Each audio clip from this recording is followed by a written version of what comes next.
안녕하십니까. 매일 눈으로 세상의 흐름을 읽어드리는 와이타임스 정세 분석의 추부길입니다. 군사적 충돌 일보 직전까지 갔던 러시아하고 우크라이나 간의 대치가 이 러시아군의 전격 철수 결정으로 다시 안정을 되찾을 것으로 보입니다. 지난 3월부터 러시아가 크림반도를 포함해 가지고 우크라이나 접경지도로 한 5만 명의 병력을 직결시킨 적이 있었죠.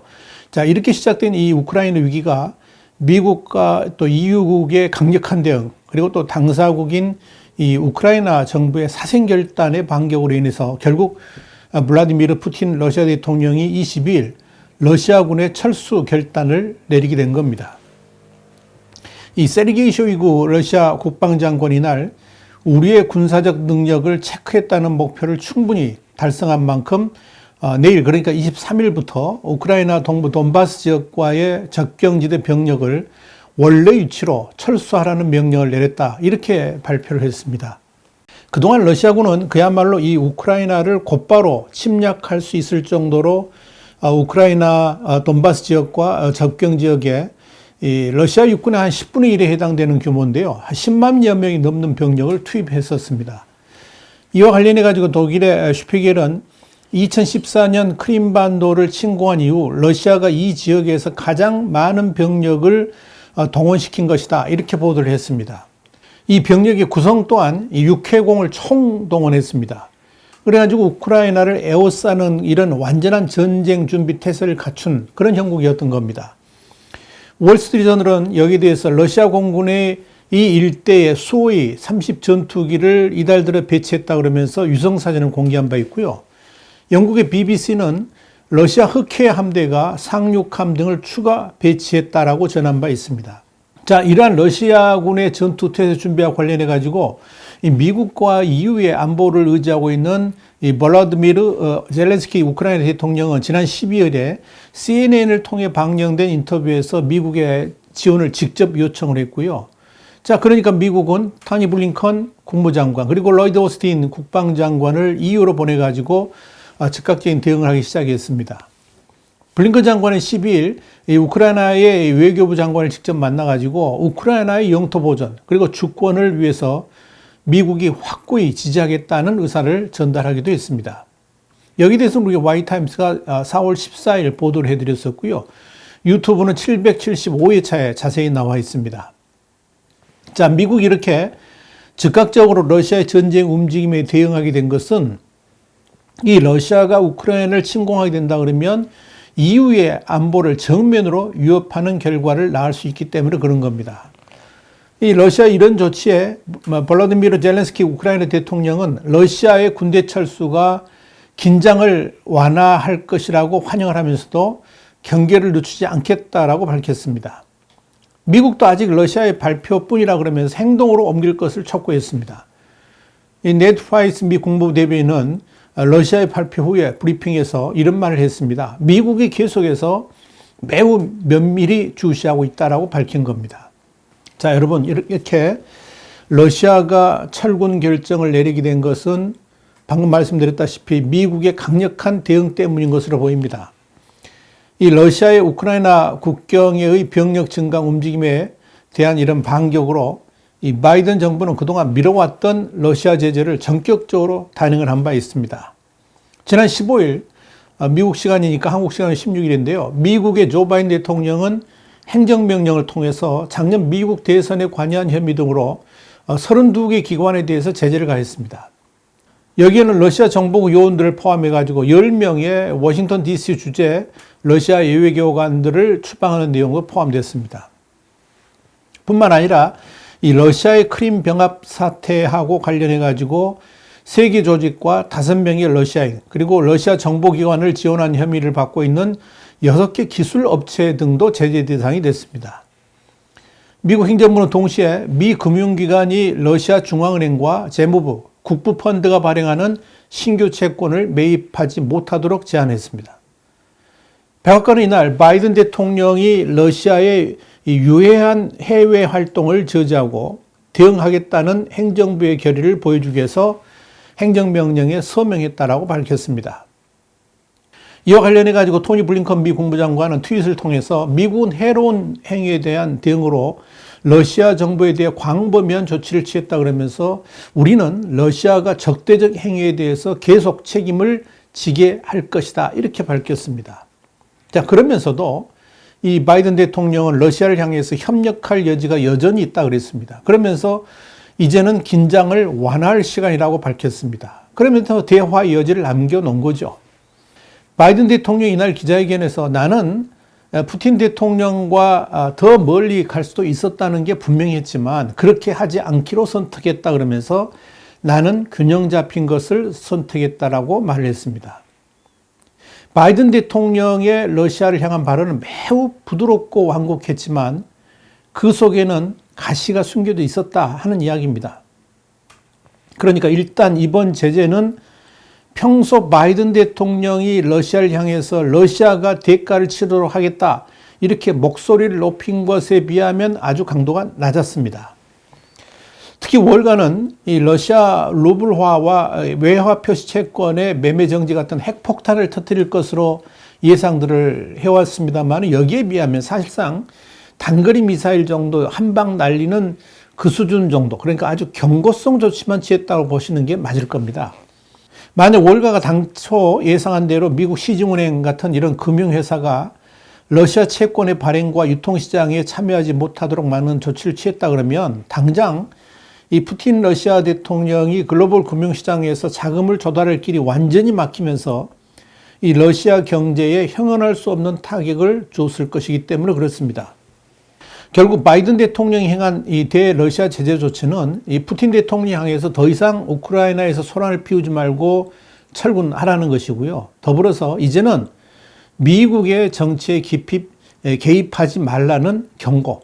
그러니까 옐로 카드를 푸틴 대통령한테 제시했다고 보면 될 겁니다.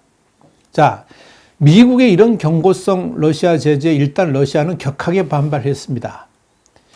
마리아 자로바 러시아 외무부 대변인은 15일 브리핑에서 미국의 대러시아 제재에 대해서 미국의 공격적 행동은 단호한 반격을 받을 것이다 이렇게 말을 했습니다.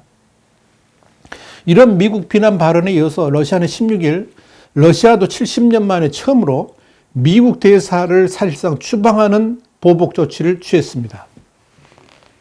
1961년 체결된 외교 관계에 관한 이 빈 협약에 따르면 주재국 정부가 타국의 대사를 본국으로 송환할 수는 없습니다.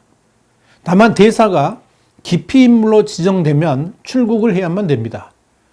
두 나라 사이의 대사를 사실상 추방하는 것이나 다름없는 조치가 발생한 것은 1952년 이후에 처음이다. 이렇게 러시아의 미디어인 코메르산트는 설명하고 있습니다. 그러니까 초유의 일을 한 거죠. 이와 함께 러시아에 주재하고 있는 미국 외교관 10명을 추방했고요. 8명의 전현직 미국 관리들을 입국 금지 목록에 올렸습니다.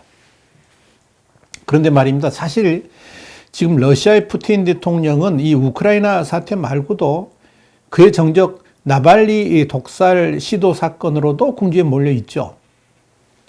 러시아 야권 지도자 알렉세이 나발리가 지난해 8월 20일 비행기 안에서 독극물 노비촉 테러를 당했는데요. 그 배후에 러시아 정보기관 연방보안국, 이 FSB라고 그러는데 이 FSB 이 독극물 팀이 관여된 것으로 확인됐죠. 결국 이 사건의 최종 책임자는 푸틴이다. 이런 비난들이 서방 세계를 통해서 확산되고 있는 겁니다. 그래서 이제 미국도 지난달 EU하고 함께 러시아 야권 지도자 알렉세이 나발리에 대한 독살 시도 책임을 물어가지고 블라디미르 푸틴 대통령의 측근들을 대상으로 제재를 가하는 사태로 발전하게 됐습니다. 자, 이와 관련해가지고 푸틴은 21일 의회 국정연설을 통해서 누구도 러시아하고의 관계에서 레드라인을 넘지 않기를 바란다 그러면서 필요할 경우 서방의 도발에 대한 대응은 비대칭적이고 신속하고 단호할 것이고 도발한 자들은 후회하게 될 것이다. 이렇게 강력하게 대응을 했습니다. 사실 이번 우크라이나 사태도 푸틴 대통령이 나발리 사건으로 코너에 몰리게 되면서 관심을 다른 데로 돌리기 위해서 저지른 것이 아닌가 하는 분석도 나옵니다. 특히 이 러시아 내에서 최근 이 교도소 안에서 건강이 지금 나발리가 급격히 악화가 됐거든요. 그러면서 나발리를 석방하라는 시위가 러시아 전역에서 벌어지고 있고요. 또 나발리에 대한 러시아인들의 지지가 굳건해지니까 이로 인해서 푸틴 대통령이 전전긍긍하고 있다, 이런 말도 들립니다. 푸틴이 더욱 궁지로 몰리는 이유는 이 나발리 사건에 대해서 국제적인 관심도도 높아지고 있고요. 여기에 대한 경고들이 이어지고 있다는 점입니다. EU의 대외 정책을 총괄하는 호세프 보렐 외교 안보 정책 고위 대표도요, 지난 18일 이렇게 말을 했습니다. 나발리 건강이 교도소에서 지속해서 나빠졌다는 그런 소식에 대해서 깊이 우려한다 그랬습니다.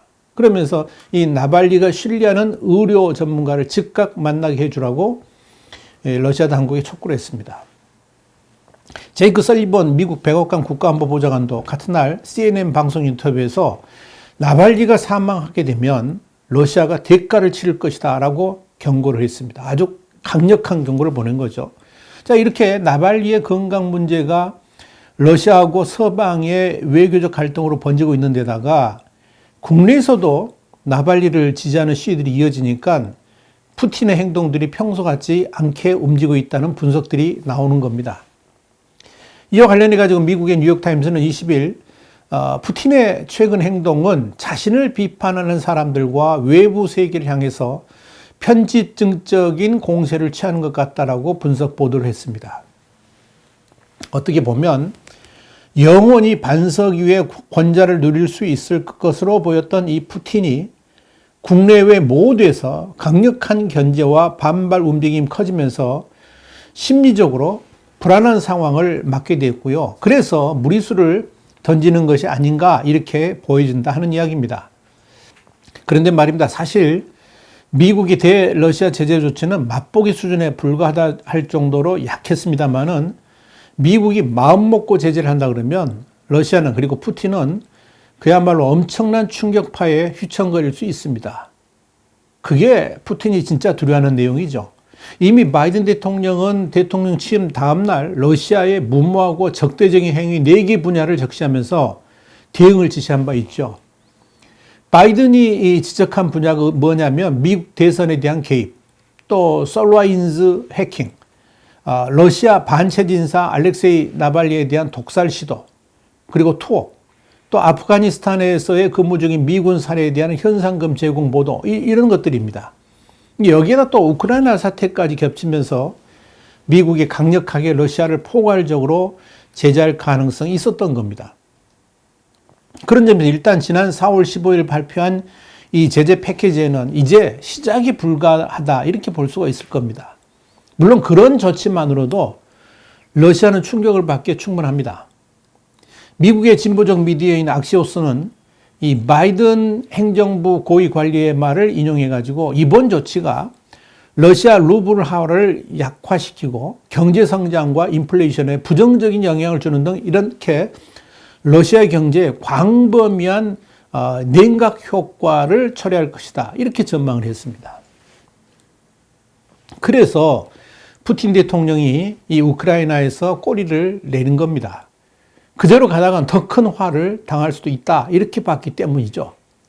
자, 그럼에도 푸틴 대통령이 앞으로 나발리를 석방하지 않음으로 인해 가지고 사망에 이르게 된다든지 아니면 또 다른 도발적 조치를 취한다 그러면 그땐 그야말로 레드카드에 해당되는 본격적인 제재를 가할 수도 있을 겁니다. 이번 4.15 제재에서는 거론되지 않은 경제적 제재로 당초 5월가가 예상했던 러시아 루블화, 그리고 외화 표시 채권의 매매 정지, 이런 핵폭탄급의 고강도 제재를 만약에 시행한다 그러면 이건 러시아 경제가 흔들리게 될 겁니다. 더불어서 푸틴의 사실상의 재산 관리인으로 알려진 신흥 재벌이 있죠. 러시아의 올리가르히인데요. 이 올리가르히에 대한 제재도 미국 내에서 거론됩니다. 나발리가 그랬죠.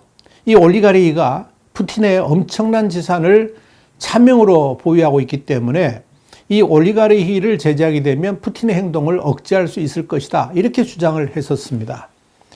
자, 분명한 겁니다만은 뭐냐면 러시아는 결코 미국에 대항할 힘도 없고요. 여력도 안 됩니다. 옛날 그 소련 연방이 아니라는 거죠. 그래서 미국의 안전을 위협하는 적대국가 명단에서 러시아는 후순위로 밀린 겁니다. 푸틴은 압니다. 이 소련 연방, 소비에트 연방이 누구 때문에 해체되었는지를 이 푸틴이 압니다. 바로 그 미국의 칼이 푸틴 자신을 직접 향하게 된다 그러면 자신 또한 언제든지 위기에 처할 수 있다는 것도 잘 알 겁니다. 그래서 이 푸틴의 허장성세를 그대로 받아들이면 안 되는 겁니다. 지금 푸틴은 과도하게 목소리도 높이고 있고요. 보폭도 넓게 걷고 있습니다. 이건 그만큼 자신의 처지가 어렵다는 것을 의미합니다. 그것이 러시아의 현실입니다. 와이타임 정세 분석이었습니다. 다음 시간에 다시 뵙겠습니다. 감사합니다.